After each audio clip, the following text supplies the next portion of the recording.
அண்ணாமலை போன்றவர்கள் வரிந்து கட்டி கொண்டு உடனே இதற்கு வக்காலத்து வாங்கி நமக்கு எதிரான கருத்துக்களை பரப்புகிறார்கள். இந்த சங்கிகள் திரிபுவாதம் செய்வதிலே உலகத்திலேயே முதலிடத்தை பிடிக்கக்கூடியவர்கள். எல்லாவற்றிலும் திரிபுவாதம்தான். பொய் செய்திகளை பரப்புவது, அவதூறுகளை பரப்புவது, வதந்திகளை பரப்புவது, குழப்பங்களை ஏற்படுத்துவது, சமூக பதற்றங்களை உருவாக்குவது, இதுதான் அவர்களின் அரசியலே.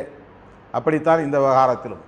உடனே நான் அங்கிருந்த தோழரிடத்தில் அந்த பிரச்சனையை அப்படியே விட்டுவிடுங்கள், அந்த பகுதியை சார்ந்த பூக்கடை பகுதியை சார்ந்த துணை ஆணையர் டெப்டி கமிஷனர் என்னை தொலைபேசியில் தொடர்பு கொண்டார்.